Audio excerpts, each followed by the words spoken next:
Thank you once again for joining in to Cooking with Abba. Today we're going to make 3 stews here. We're going to make goat, chicken, and cow stew over here. And so to start up, we need some vegetables for all of them. So you can choose your preferred vegetables.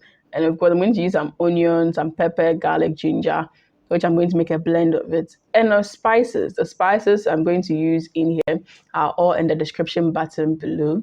So check it out for it. And then I have salt. So I begin by blending my pepper, onion, ginger, garlic with the onion and salt for spicing them up. So I blend all of them together. And this is the goat meat, which is already washed. Put the spice all over it. And I'm going to put it on fire and then get it to steam up a bit. Now you don't want to, even though goat takes a lot of water to cook and soften, I like to do this prep before.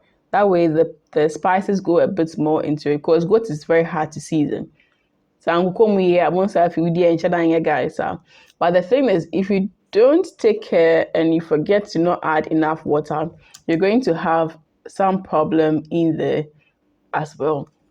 So you just make sure that when it comes to the goat, be mindful, add enough water because it's a very hard meat to cook. So add enough water and cook it for a very long time to soften it before you use it for your stew. And for the meat, I did the dry seasoning of the meat.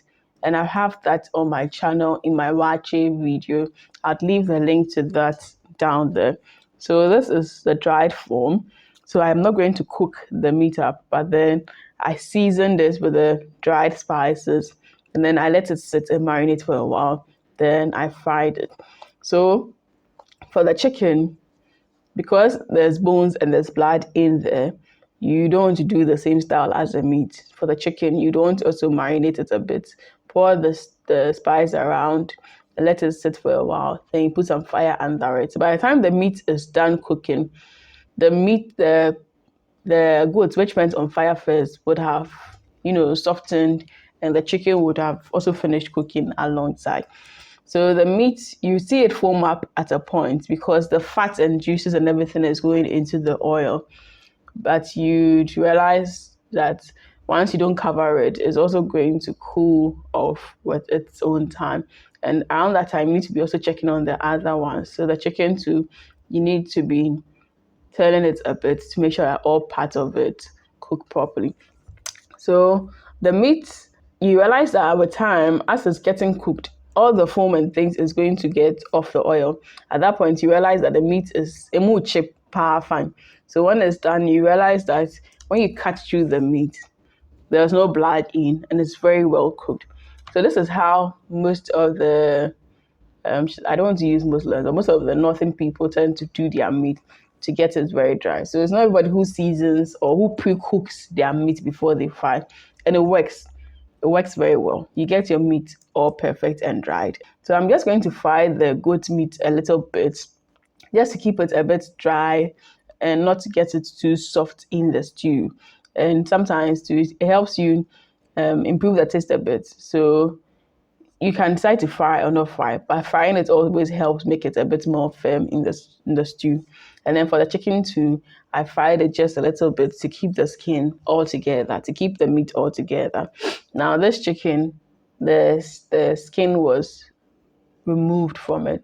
So there's no skin on there to reduce the fat in there. You can decide to have the chicken skin in there. It won't spoil anything. The preference is all yours. So once we are done, this is a goat stock that was left. I'm going to add in my gravy. I'll leave a link to the gravy recipe in the description button below. So I'm just going to use the stock and then add the gravy and add the meat. Adding the stock would still give you that goaty feel in there, because if you do without the stock, you will not feel the vibe in there well. So I just add the stock, then I add in the gravy and the meat, and then I cook it for a very short period of time. And to make it, have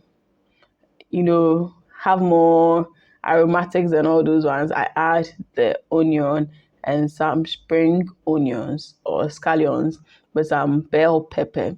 So that's also going to beef up the feel of the aponche for the goat stew. I'm just going to let it simmer for a while, and then it's ready to be dished out. So this is one simple way to work with your stews.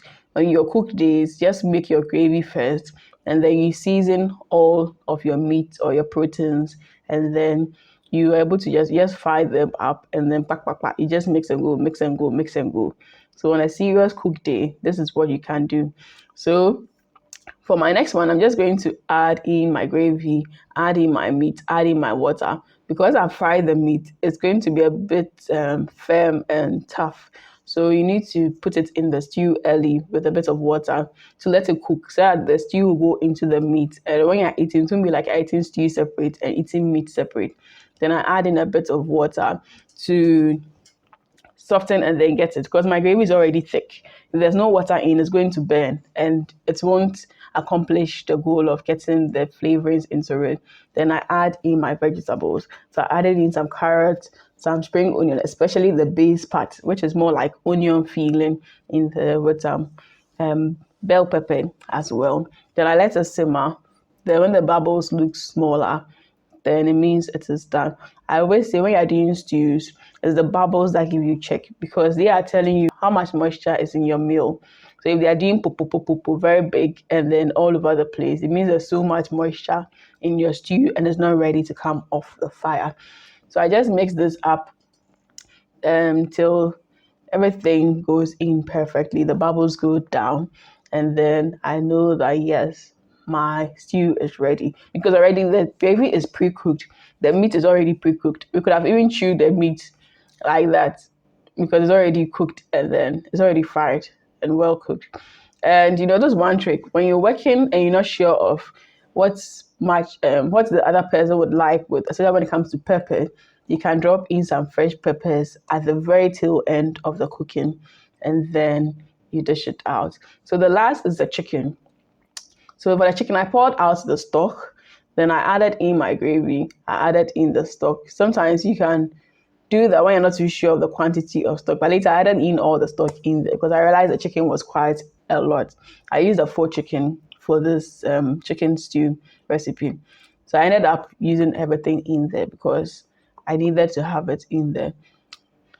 And the beauty about taking out the stock is if you realize it's too spicy or it's going to make your food too spicy, you can then reduce the quantity. Then I added in some fresh onion, and then added in the spring onion, some carrots, and a little bit of extra salt in there because I realized my salt in the gravy wasn't too much.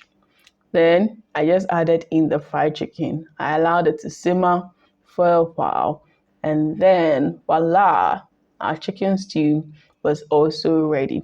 So this is for a very heavy day cook for varied protein dishes. And so whenever you press for time and you have to cook and fill your freezer up, this is one strategic way to do your cooking. Prepare your gravy, steam all your proteins, fry them up, mix your gravy with your proteins, and then add in your vegetables. And when you're done, dish it into your bowls and then let it cool down. And you can freeze and enjoy it within the week or within the days. So I see you in the next food video. Do live life to the fullest, be joyous, be merry, and support the channel with your views, watch, likes, and subscription. Lots of love from my team and I. Mwah.